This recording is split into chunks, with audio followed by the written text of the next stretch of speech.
பாதுகாப்பவரே பிதாவே உமக்கு ஸ்தோத்திரம். உந்தன் சமூகமதில் இந்த நேரமதில் கூடினோம் ஸ்தோத்திரம் ஸ்தோத்திரம், கூடினோம் ஸ்தோத்திரம் ஸ்தோத்திரம். எங்கள் இதயங்களில் உந்தன் வசனம் தாரும், பாதைக்கு வெளிச்சம் வசனம், பாதைக்கு வெளிச்சம் வசனம். ஆண்டவராக இயேசு கிறிஸ்துவின் இனிய திருப்பெயரினாலே உங்களை மிகுந்த அன்போடு வாழ்த்துகிறோம்.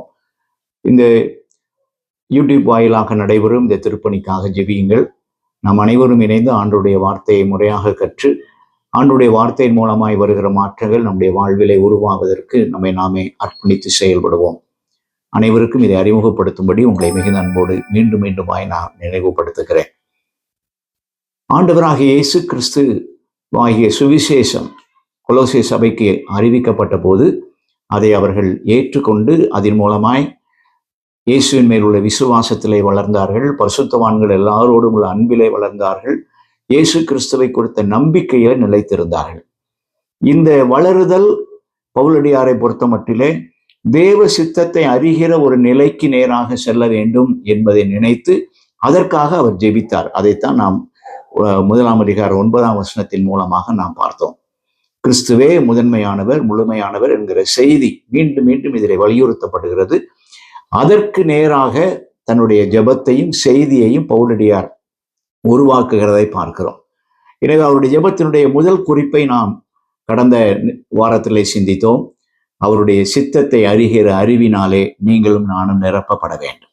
அது விவேகத்தோடும் அது சகல ஞானத்தோடும் வெளிப்பட வேண்டும் என்று பவுலடியார் சொல்லுகிறார். இரண்டாவதாக சொல்லுகிறார் 10ஆம் வசனத்தை பாருங்கள்.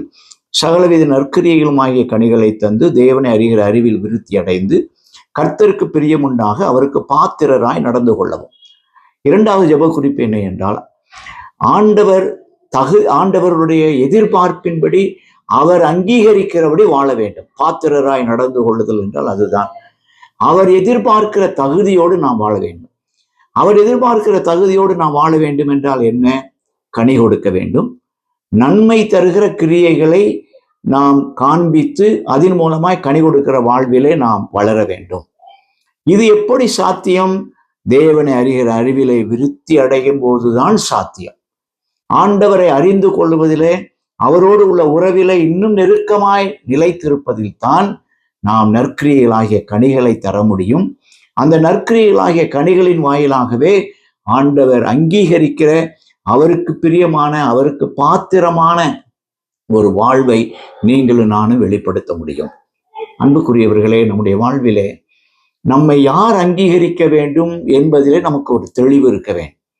இந்த உலக அங்கீகாரம், சக மனிதர்களுடைய அங்கீகாரம், இவையெல்லாம் நமக்கு தேவை. ஆனால் பிரதானமாக முழுமையாக ஆண்டவர் அங்கீகரிக்கிற அவருக்கு பாத்திரமாக நடந்து கொள்ளுகிற ஒரு நிலை நமக்கு தேவை. அவருக்கு பாத்திரமாக நாம் நடக்க வேண்டும் என்றால் அவரை அறிகிற அறிவிலை விருத்தி அடைய வேண்டும். அவரை அறிகிற அறிவிலை விருத்தி அடைவதன் மூலமாய் கனி கொடுக்கிற வாழ்வு, நற்கிரியைகளாகிய கனி கொடுக்கிற வாழ்வை நாம் காண்பிக்க வேண்டும். கனி கொடுத்தல் என்பது அது ஆத்தும ஆதாயம் என்றும் நாம் அதை அர்த்தப்படுத்தலாம். அல்லது கலாத்தியர் 5:22-23 காணப்படுகிற ஆவியின் கனியின் தன்மையை வெளிப்படுத்தும் வாழ்வு என்றும் நாம் அதை புரிந்து கொள்ளலாம். எனவே ஆவியின் கனியின் சுவைகளை வெளிப்படுத்த ஆண்டவருக்கென்று ஆத்துமாக்களை ஆதாயம் பண்ணுகிற நற்கிரியைகளை நாம் காண்பிக்க ஆண்டவரோடு உள்ள உறவில இன்னும் அதிகமாய் வலுவடைந்து அல்லது அதிலே வளர்ந்து அவர் ஏற்றுக்கொள்ளுகிற தகுதியான பாத்திரமான ஒரு வாழ்வாக நம்முடைய வாழ்வை நாம் உருவாக்க வேண்டும். இப்படி கொலோசை பட்டணத்தார் தங்களுடைய வாழ்வை அமைத்து கொள்ள வேண்டும் என்பதிலே பவுலடியார் அவர்களுக்காக ஜெபிக்கிறதை பார்க்கிறோம். அன்புக்குரியவர்களே, பவுலடியாருடைய இந்த சிறைச்சாலை ஜெபங்கள் மிக அர்த்தமுள்ள ஜெபங்கள், மேன்மையான ஜெபங்கள். ஒரு உயர்வான நிலைக்கு கொலோசை பட்டணம் செல்ல வேண்டும், அந்த விசுவாசிகள் செல்ல வேண்டும் என்பதற்கான ஜெபங்கள். அது இன்றைக்கும் நமக்கு பொருந்தும். நாமும் இருக்கிற நிலையிலே இல்லை, அதற்காக மேலும் வளர வேண்டும். அவருடைய சித்தத்தை அறிகிற அறிவும் அவருக்கு தகுதியான ஒரு வாழ்வும் நமக்கு தேவை. அந்த வாழ்வை தருவதற்கு ஆண்டவர் நமக்கு தருகிற ஆலோசனைகளை ஏற்று அதிலே வளருவோம். அதற்கேற்ற கிருபைகளை கர்த்தர் தாமே நமக்கு தருவாராக. ஆமென். எங்கள் இதயங்களில் உந்தன் வசனம் தாரும். பாதைக்கு வெளிச்சம் வசனம், பாதைக்கு வெளிச்சம் வசனம்.